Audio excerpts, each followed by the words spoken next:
The hotel suite's champagne had gone flat, just like my marriage. I should have known something was wrong when Lily buttoned my shirt with the precision of a mortician preparing a corpse. "Of course I slept with your boss," she said, adjusting my collar with manicured fingers that had been God knows where. "How else do you think you got that promotion, David?" Her smile was radiant, like she'd just told me she'd won the lottery instead of admitting she'd been screwing Richard Blackwell, CEO of Meridian Industries, for the past 8 months. The same Richard Blackwell who'd been slapping my back at company parties, calling me his guy, while apparently getting intimate reports on my performance from my wife. I stood there in that overpriced hotel room, watching Lily reapply her lipstick in the mirror, and felt something die inside me. Not love. That had been on life support for years. No, this was something deeper. My faith in the basic decency of human beings, maybe, or just my last shred of naivety. "You're taking this better than I expected," Lily continued, fluffing her blonde hair. "I thought you'd throw one of your little tantrums." Little tantrums.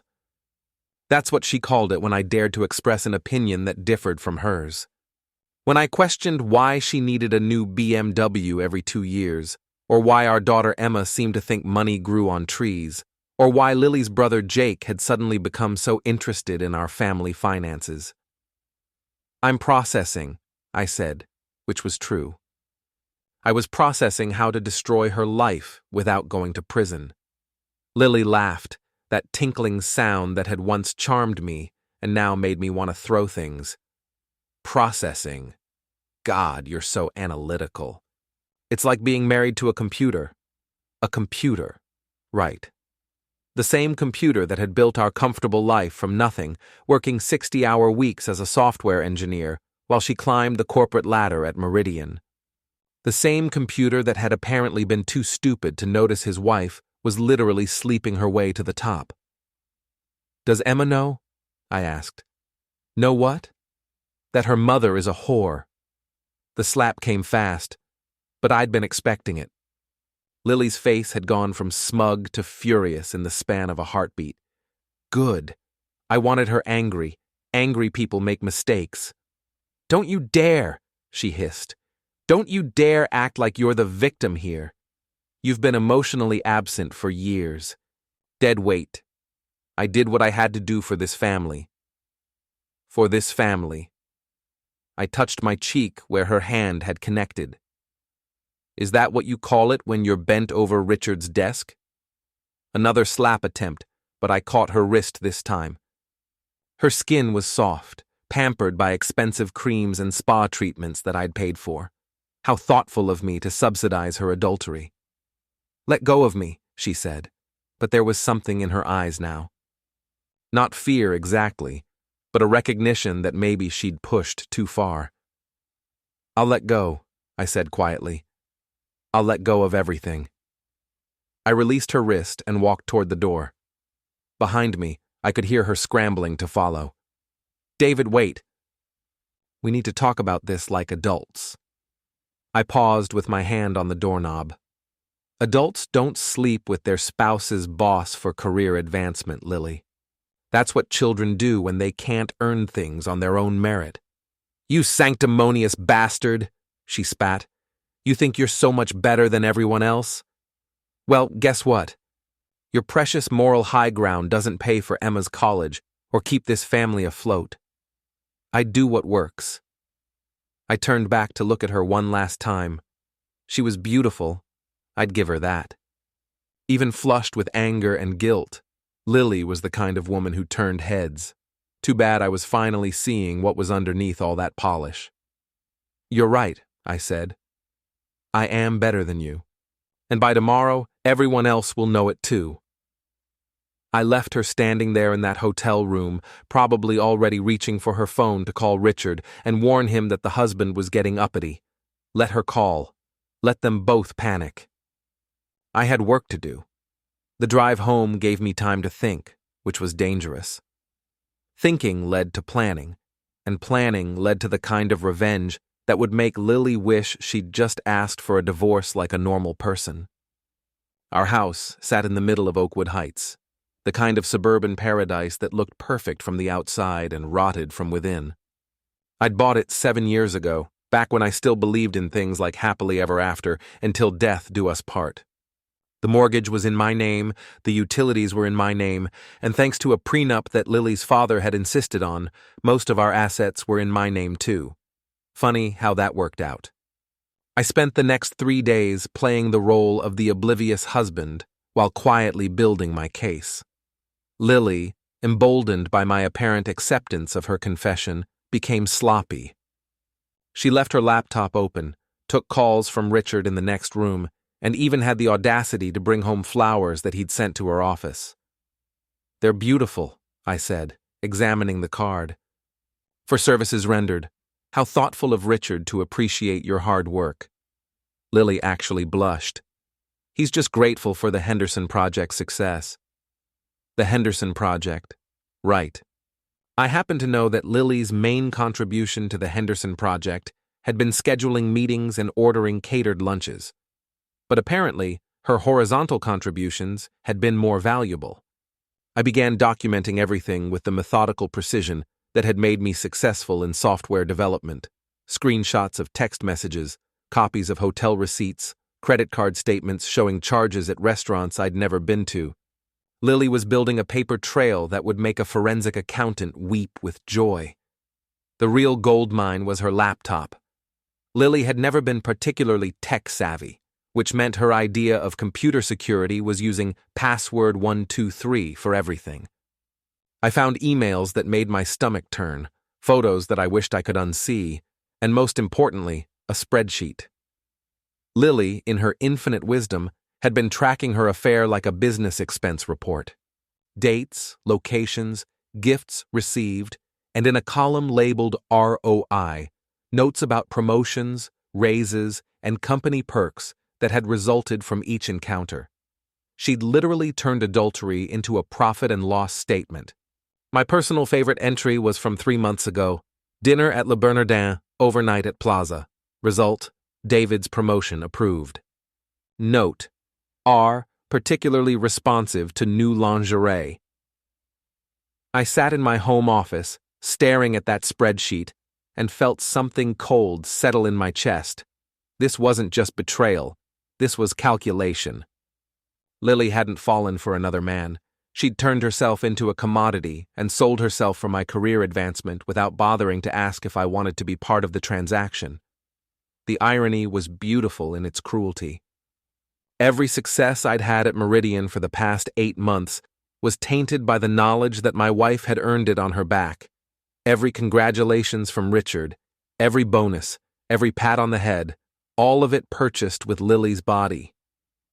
I copied everything to an encrypted drive and began planning phase 2. Emma came home from college that weekend, full of stories about her sorority and her new boyfriend, and her plans for spring break in Cancun. At 19, she was a perfect blend of Lily's beauty and my intelligence, which should have made her formidable. Instead, it had made her entitled. "Daddy, I need another $2,000 for the Cancun trip," she announced over dinner, not bothering to look up from her phone. Madison's parents got her a suite at the Ritz-Carlton, and I can't be the only one staying at some gross hotel. $2,000 is a lot of money, sweetheart," I said mildly. Emma finally looked at me, her expression suggesting I'd just admitted to being a serial killer. "It's not like we can't afford it. Mom says business is great." I glanced at Lily, who was suddenly very interested in her salmon. "Mom's right. Business is booming. In fact, your mother's been working very hard lately to ensure our continued success." "See?" Emma turned back to her phone. "I'll need it by Wednesday so I can book the room." "Of course," I said. "I'll make sure you have everything you need." Lily shot me a grateful look across the table. Poor Lily. She had no idea that I was about to give Emma exactly what she needed, a hard lesson in consequences. After dinner, I retreated to my office and made a few phone calls. The first was to Marcus Thompson, a private investigator I'd worked with during a corporate espionage case at my previous job. The second was to Jennifer Walsh, a divorce attorney whose reputation for ruthlessness was legendary in our social circle. The third was to my brother-in-law, Jake. "David!" Jake's voice boomed through the phone with the artificial enthusiasm of a used car salesman, which he actually was. "How's my favorite brother-in-law?" "I'm your only brother-in-law, Jake." "Details, details. What can I do for you?" "I need to ask you about some car leases for the company." There was a pause. Jake might have been a sleazy car dealer, but he wasn't stupid. "What kind of car leases?" "The kind where you provide luxury vehicles to certain Meridian executives and bill them as fleet purchases. The kind where you get a nice kickback for helping people hide their affairs." The silence stretched long enough for me to count my heartbeats. Finally, Jake cleared his throat. "I don't know what you're talking about, David." "Of course you don't. Just like you don't know that you've been leasing a BMW to Richard Blackwell and billing it to a shell company that Lily set up. Just like you don't know that the hotel receipts I found match up perfectly with the dates those cars were rented." "Jesus Christ, David, you can't prove any of that." "Actually, I can. I've got bank records, lease agreements, and a very detailed spreadsheet that your sister kept. Want to guess what's in column F?" Jake started to say something, then stopped. I could practically hear him thinking, which was never a good sign for Jake. "What do you want?" he finally asked. "I want you to stay out of my way. When this all comes out, and it will come out, you're going to distance yourself from Lily and Richard. You're going to cooperate with any investigation. And you're going to remember that I'm the one who's been sending business to your dealership for the past 5 years. And if I don't, then I release everything to the IRS, the state licensing board, and your wife. How do you think Michelle will react when she finds out you've been helping her sister commit adultery?" Jake hung up without another word. One down, several to go. The beauty of working in technology is that you learn to think in systems. Every problem has inputs, processes, and outputs. Every system has vulnerabilities. And every vulnerability can be exploited if you're patient enough to map the architecture.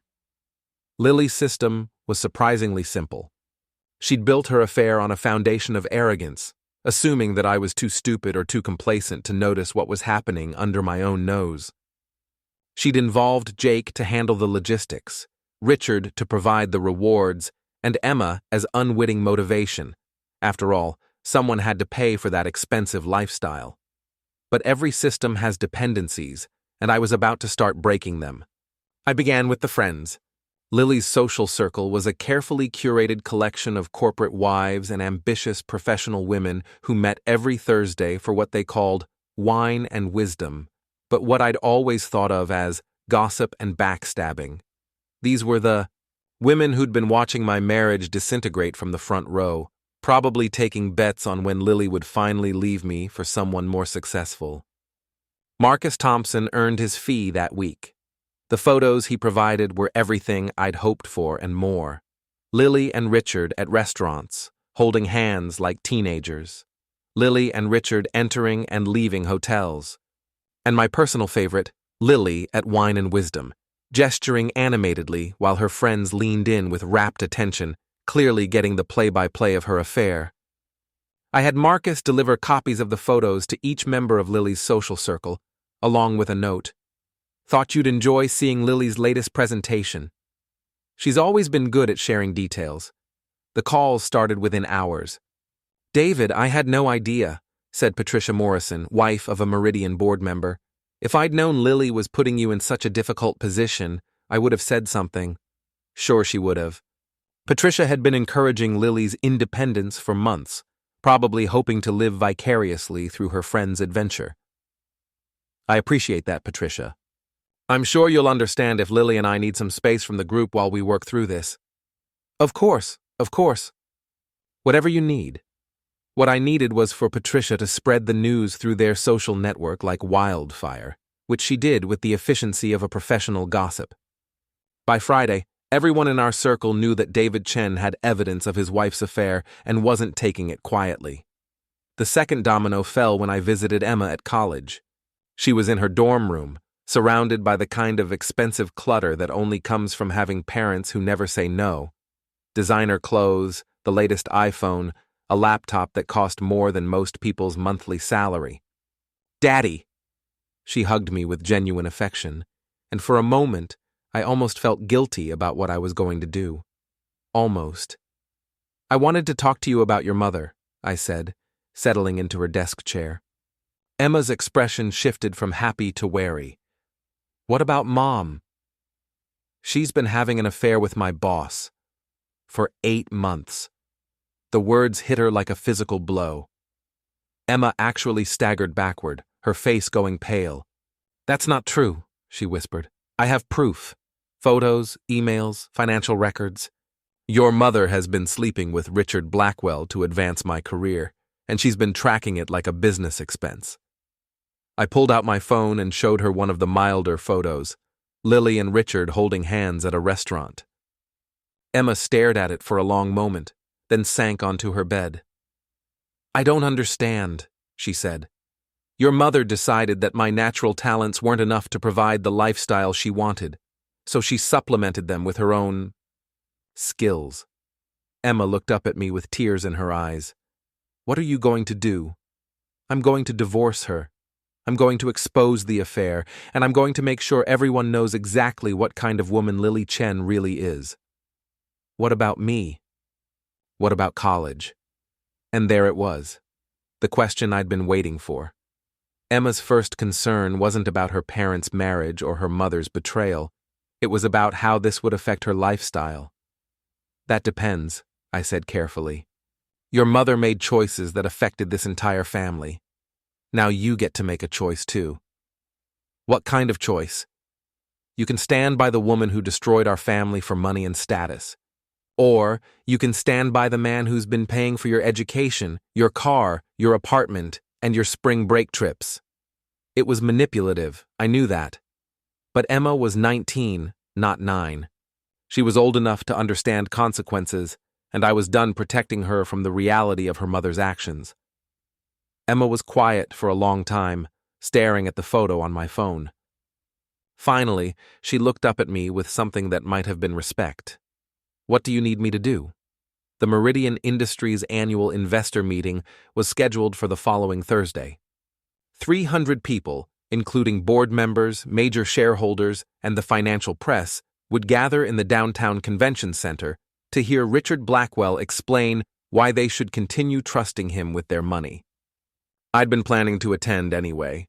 Senior staff were expected to show support, but now I had a different kind of presentation in mind. The weekend before the meeting, Lily was practically glowing with excitement. Richard had hinted that another promotion might be coming my way, and she was already planning how to spend the additional salary. "We should look at houses in Westchester," she said over breakfast. "Something with more space, better schools for when we have grandchildren." Grandchildren. The woman who'd been cheating on me for 8 months was making long-term plans. The audacity was almost admirable. "Sounds expensive," I said. "Richard thinks you're ready for senior management. The salary bump would more than cover a bigger mortgage." Richard thinks. Everything in Lily's world had started revolving around what Richard thought, what Richard wanted, what Richard planned. I wondered if she even remembered that she was married to me and not him. "I'm sure Richard has my best interests at heart," I said. Lily smiled and leaned over to kiss my cheek. "He really does, David. He's been so supportive of your career. Supportive. That was one way to put it." Monday morning, I arrived at the office early and made my way to Richard's corner suite. His assistant wasn't in yet, which gave me the privacy I needed for our conversation. "David?" Richard looked up from his computer with the kind of forced enthusiasm that powerful men use when they're pretending to care about their subordinates. "You're here early." "Wanted to talk about Thursday's presentation," I said, settling into the chair across from his desk. "Ah, yes, the investor meeting. Should be a good one. Strong quarterly numbers, positive outlook for next year. Your team's work on the Morrison account really helped our bottom line." The Morrison account. The one where Lily had provided detailed inside information about our family's financial situation to help Richard craft his pitch. I wondered how many other accounts had benefited from pillow talk. I'm glad I could contribute, I said. In fact, I've been thinking about ways to contribute even more. Richard's eyebrows rose. Oh? I've been working on a presentation about corporate transparency, the importance of ethical leadership, accountability at all levels, that sort of thing. I thought it might be valuable for the shareholders to hear. That's thoughtful of you, David. But we already have the agenda set for Thursday. I understand, but I think this presentation would really resonate with the board, especially the part about conflicts of interest and inappropriate relationships between management and external parties. Richard went very still. What exactly are you talking about? I pulled out my phone and showed him the same photo I'd shown Emma. His face went through several interesting color changes before settling on a sickly gray. Where did you get this? Does it matter? The question is what we're going to do about it. Richard leaned back in his chair, and I could see him calculating. He was probably wondering how much I knew, how much I could prove, and how much damage I could do to his career.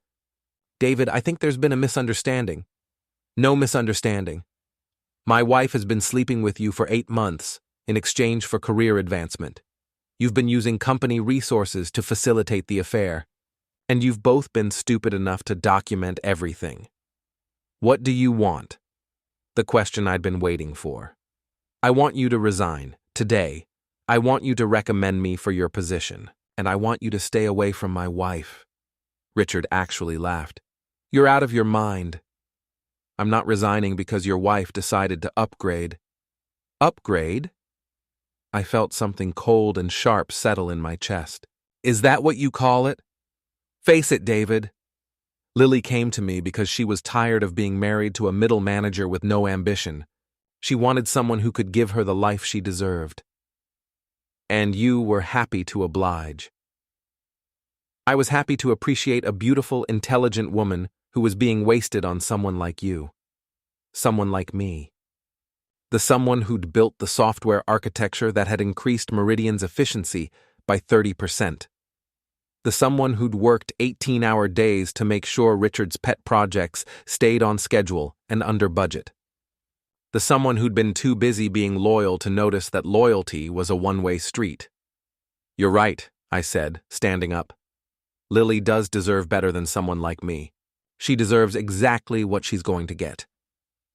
I left Richard sitting in his office, probably already calling Lily to warn her that the husband was getting difficult. Let him call. Let them both panic.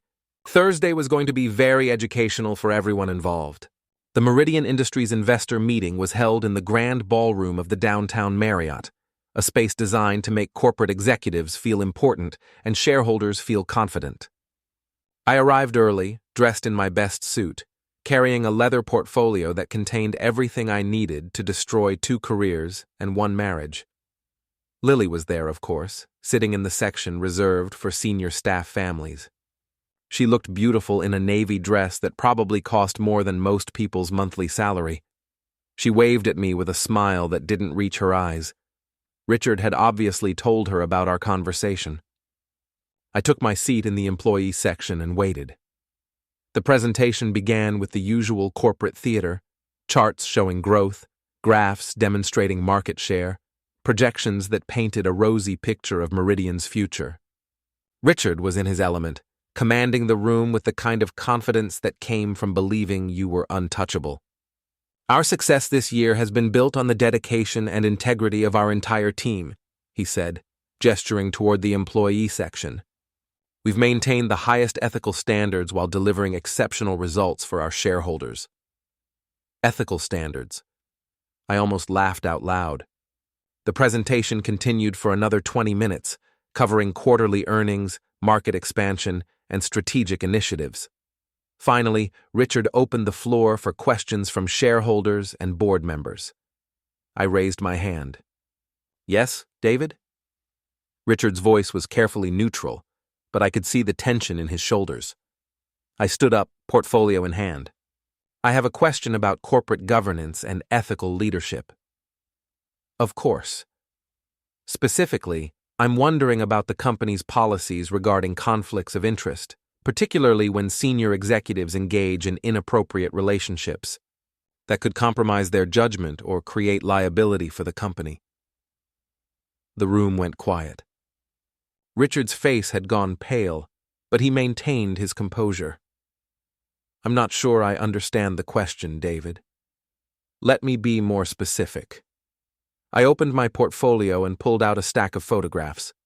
"I'm talking about senior executives who use company resources to facilitate extramarital affairs.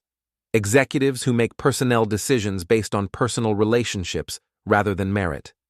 Executives who put the company at risk of intimate harassment lawsuits, SEC investigations, and shareholder lawsuits."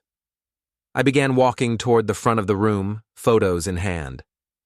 For example, what would happen if a CEO were having an affair with an employee's spouse? What if that CEO were using his position to advance the employee's career in exchange for favors from the spouse? What if there were documentation of this arrangement?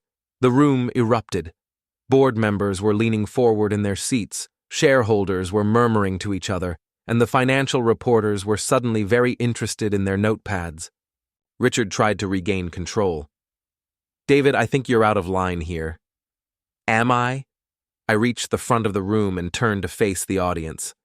"Because I have photographs of CEO Richard Blackwell engaged in an intimate relationship with Lily Chen, wife of senior software engineer David Chen. I have hotel receipts showing that company credit cards were used to pay for their encounters. I have email correspondence between Mr. Blackwell and Mrs. Chen discussing how her intimate services would translate into career advancement for her husband." I held up the photos for everyone to see. The room was dead silent now, all attention focused on the evidence in my hands. I have a spreadsheet created by Mrs. Chen, tracking their intimate encounters and the business benefits that resulted from each one. I have bank records showing payments from Meridian Industries to shell companies controlled by Mrs. Chen's brother, Jake Morrison, who provided luxury vehicles to facilitate their affair. Lily was on her feet now, her face flushed with humiliation and rage. "David, stop this!" I turned to look at her, and for a moment I felt something that might have been pity. Then I remembered the spreadsheet, the calculations, the cold way she'd turned our marriage into a business transaction. "Stop what, Lily? Stop telling the truth? Stop exposing what you and Richard have been doing behind my back for 8 months? You bastard," she hissed. "No," I said quietly. "A bastard would have kept quiet and let you continue destroying our marriage for profit. A bastard would have let Richard continue putting this company at risk for his personal gratification. I'm not a bastard, Lily. I'm just done being a fool." Richard tried one last time to salvage the situation. "Ladies and gentlemen, this is clearly a personal matter that doesn't belong in a business setting." "Doesn't belong?" Board member Patricia Morrison's husband stood up, his face red with anger. "Richard, if even half of what David is saying is true, you've exposed this company to massive liability. Harassment, abuse of power, misuse of company resources." "It's all true," I said, pulling out the encrypted drive that contained copies of everything. "And it's all documented. Bank records, hotel receipts, emails, photographs, and Mrs. Chen's own spreadsheet tracking the affair like a business expense report." I handed the drive to Morrison. "Everything you need is on there. Dates, times, financial records, correspondence. Enough evidence to keep your legal team busy for months." The room exploded into chaos. Board members were shouting questions, shareholders were demanding answers, and reporters were frantically taking notes. In the middle of it all, Richard stood frozen at the podium, his career imploding in real time. Lily pushed through the crowd toward me, her face twisted with rage. "You've destroyed everything!" she screamed. "Our marriage, our family, our future." "No," I said, loud enough for everyone to hear. "You destroyed our marriage when you decided to sleep with my boss. You destroyed our family when you turned adultery into a profit center. And you destroyed our future when you chose money over loyalty." She raised her hand to slap me, but I caught her wrist. Don't, I said quietly. You've humiliated yourself enough for one day. Security was moving through the crowd now, trying to restore order. Richard was being escorted away by board members, probably to an emergency meeting that would end with his resignation. Lily was crying, her carefully constructed image crumbling along with everything else.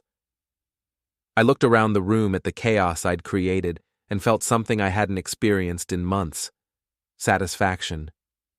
Not happiness, not joy, but the deep satisfaction that comes from seeing justice served and accounts balanced. Emma appeared at my side, having driven down from college to witness the destruction of her mother's reputation. She looked shell-shocked, but determined. "Is it over?" she asked. "For them?" "Yes. For us, it's just beginning."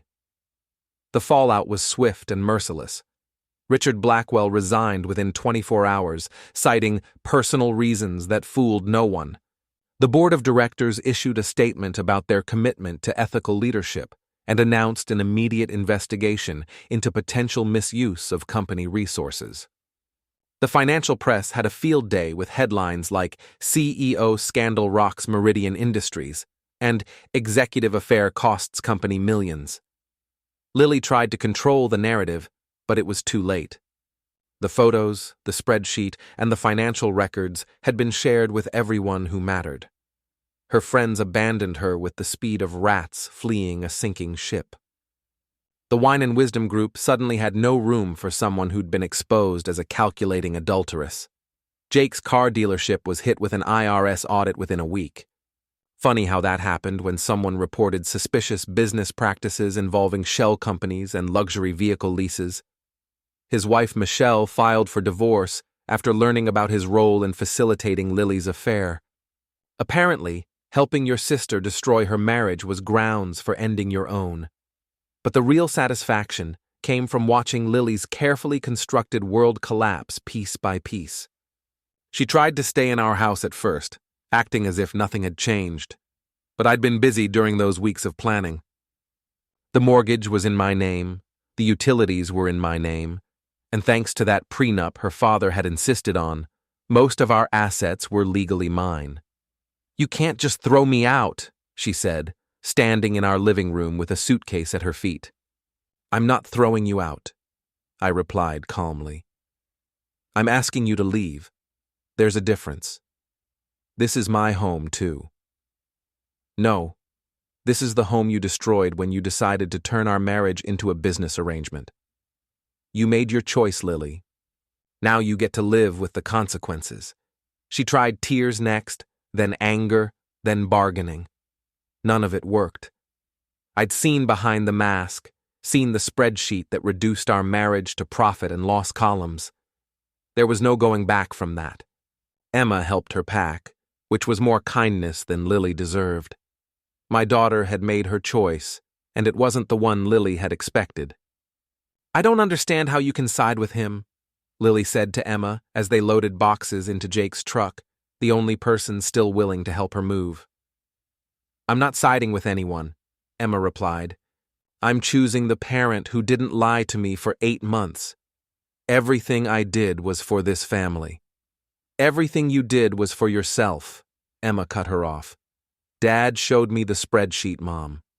You tracked your affair like a business expense. That's not love, and it's not sacrifice. It's just pathetic." Lily left that afternoon, moving into a studio apartment across town. The divorce proceedings were swift and brutal.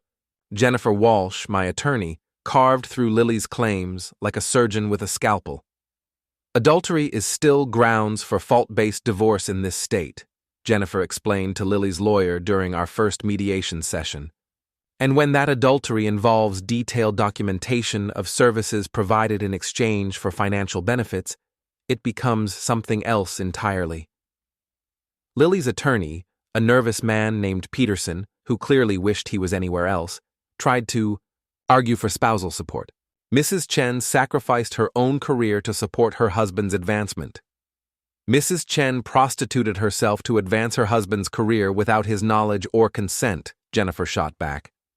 She then documented those activities in a spreadsheet that shows premeditation and calculation. My client has grounds for both divorce and a civil suit for intentional infliction of emotional distress. The mediation ended with Lily agreeing to a settlement that left her with almost nothing. She kept her car, her personal belongings, and a small cash settlement that would cover her living expenses for about 6 months. Everything else, the house, the investments, the retirement accounts, stayed with me. "You're destroying me," she said during our final meeting. "No," I replied. "I'm just refusing to subsidize your destruction of our family anymore." 6 months later, I was sitting in Richard Blackwell's former office, looking out at the city skyline through floor-to-ceiling windows. The board had offered me the CEO position after a thorough investigation cleared me of any wrongdoing and revealed the full extent of Richard and Lily's scheme. "Ironic, isn't it?" I said to Emma, who was visiting during her spring break. "Lily slept with my boss to get me promoted, and I ended up with his job anyway." Emma, who had grown up considerably over the past few months, shook her head. "It's not ironic, Dad. It's justice. You earned this position. Mom just tried to shortcut the process and ended up destroying everything instead." She was right. The promotion felt clean in a way that Richard's previous advancement never had. This time, I'd earned it through merit, integrity, and the kind of decisive action that boards of directors admired. Lily had tried to contact me several times, usually when her money ran low or when she needed something. I'd blocked her number after the third pathetic attempt at reconciliation. Jennifer Walsh had been clear. Any communication should go through the attorneys. Jake's dealership had closed after the IRS audit revealed years of tax evasion and fraudulent business practices. He'd moved to Florida, probably to start over with a new set of victims. Michelle had gotten the house and half of everything else in their divorce settlement. The Wine and Wisdom Group had disbanded after the scandal, its members scattering to other social circles where their association with Lily Chen wouldn't follow them. Patricia Morrison had tried to apologize to me at a company function, claiming she'd had no idea what Lily was doing. I'd smiled politely and walked away. Some bridges, once burned, should stay that way. Emma had changed her major from communications to business, inspired, she said, by watching me handle the crisis with strategic precision. "You taught me that actions have consequences," she told me, "and that sometimes the right thing to do is also the hardest thing to do." I'd also started seeing someone new, Jennifer Walsh, actually. It had begun as a professional relationship during the divorce proceedings, but had evolved into something more personal after everything was settled. She was smart, ethical, and had no patience for games or manipulation. After Lily, those qualities were incredibly attractive. "Any regrets?" Jennifer asked me one evening as we sat in our living room, sharing a bottle of wine that actually cost what it was supposed to cost, not what Lily's inflated tastes had demanded. I thought about the question seriously. Did I regret destroying Lily's life? Did I regret the public humiliation, the financial ruin, the social exile? No, I said finally. She made her choices. I just made sure everyone knew what those choices were. And if she'd asked for a divorce instead of having an affair, then she would have gotten half of everything and walked away with her dignity intact. Instead, she tried to have it all, the marriage, the affair, and the financial benefits of both. She got greedy, and greed has consequences. Jennifer nodded, understanding. She'd seen enough divorces to know that the nastiest ones were usually caused by people who tried to cheat the system instead of working within it. 2 years after the investor meeting that changed everything, I received a call from Marcus Thompson, the private investigator who'd helped me document Lily's affair. "Thought you'd want to know," he said. "Your ex-wife was arrested yesterday." "For what?" "Fraud. Apparently she's been running some kind of romance scam online targeting wealthy divorced men. She'd create fake profiles, build relationships, then ask for money for various emergencies. The FBI estimates she stole about $200,000 over the past 18 months. I wasn't surprised. Lily had always been good at manipulating people, and when her looks and charm failed to secure the lifestyle she wanted through legitimate means, she'd apparently turned to crime. What's the likely sentence? Federal fraud charges? She's looking at 5 to 10 years, depending on her cooperation and the judge's mood. 5 to 10 years. Lily would be in her 40s when she got out, with a felony record and no prospects. The woman who'd once tracked her adultery in spreadsheets would be wearing an orange jumpsuit and learning that actions really do have consequences. I felt nothing. Not satisfaction, not pity, not regret. Just a kind of empty closure, like finishing a book that had gone on too long. Emma was getting married in the fall to a young man she'd met in business school. He was smart, honest, and treated her with the kind of respect that I'd forgotten was possible in relationships.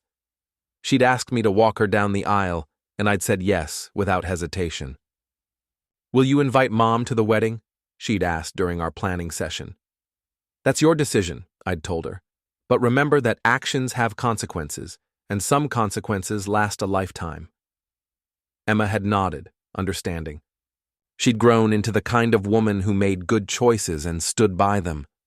Lily's example had been educational, even if it wasn't the kind of education any parent would choose for their child. The wedding was beautiful. Emma looked radiant in her grandmother's dress, and her new husband looked at her like she was the most precious thing in the world. During the ceremony, I found myself thinking about marriage, commitment, and the promises people make to each other. Lily hadn't come.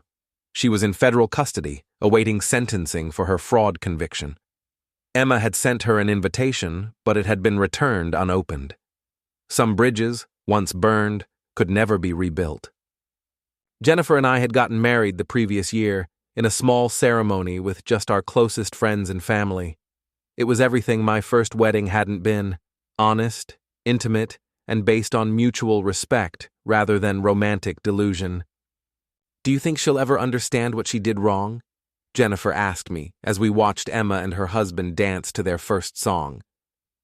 I considered the question.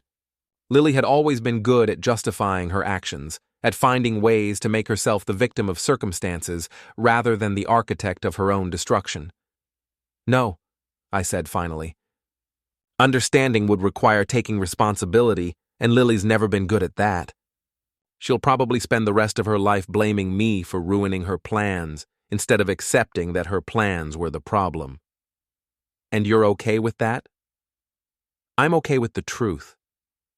Lily made choices that destroyed our family, and I made sure those choices had appropriate consequences. Whether she learns from them or not is her problem, not mine." The music changed, and Jennifer and I joined the other couples on the dance floor. As we moved together, I reflected on the journey that had brought me here. 2 years ago, I'd been a naive husband who believed in loyalty, commitment, and the basic decency of human nature. Lily's betrayal had shattered those beliefs, but it had also freed me from the burden of willful blindness. I'd learned that sometimes the people closest to you are the ones most willing to destroy you for their own benefit. I'd learned that justice isn't always served by the courts or by karma, but sometimes by ordinary people who refuse to be victims. And I'd learned that the best revenge isn't necessarily the most dramatic one. It's the one that exposes the truth and lets natural consequences follow. Lily had wanted to upgrade from a middle manager with no ambition. Instead, she'd ended up with a federal prison sentence and a reputation that would follow her for the rest of her life. I'd ended up with a CEO position, a loving wife who shared my values, and a daughter who'd learned the importance of integrity through her mother's negative example. As the song ended and Jennifer smiled up at me, I realized that I'd gotten something Lily never understood: a relationship built on honesty, respect, and genuine partnership. Not the kind of transactional arrangement that could be tracked in spreadsheets, but the kind of connection that grew stronger through shared challenges and mutual support. Lily had tried to cheat the system and had ended up cheating herself out of everything that mattered. I'd played by the rules, even when the rules seemed unfair, and had come out ahead in every way that counted. The evening wound down with toasts, laughter, and the kind of joy that comes from celebrating genuine love. As Jennifer and I drove home through the quiet streets of our neighborhood, I felt a sense of completion that had been missing from my life for years. "Penny for your thoughts," Jennifer said, squeezing my hand. "Just thinking about choices and consequences," I replied, "and how sometimes the worst thing that happens to you turns out to be the best thing that could have happened." "No regrets about the way you handled things?" I thought about Lily, sitting in a federal prison cell, probably still convinced that she was the victim of my vindictive nature rather than the architect of her own downfall. I thought about Richard Blackwell, whose career in corporate America had ended with a scandal that would follow him forever. I thought about Jake, starting over in Florida with nothing but the clothes on his back and a reputation for betraying family. Then I thought about Emma, dancing with her new husband and looking forward to a future built on honesty and mutual respect. I thought about my own career, earned through merit rather than manipulation. I thought about Jennifer, who'd seen me at my most ruthless and had chosen to build a life with me anyway. "No regrets," I said, and meant it. We pulled into our driveway, and I helped Jennifer out of the car. As we walked toward our front door, I caught a glimpse of our reflection in the window. Two people who'd found each other after learning hard lessons about trust, loyalty, and the price of betrayal. Lily had taught me that some people will destroy everything good in their lives for a chance at something they think is better.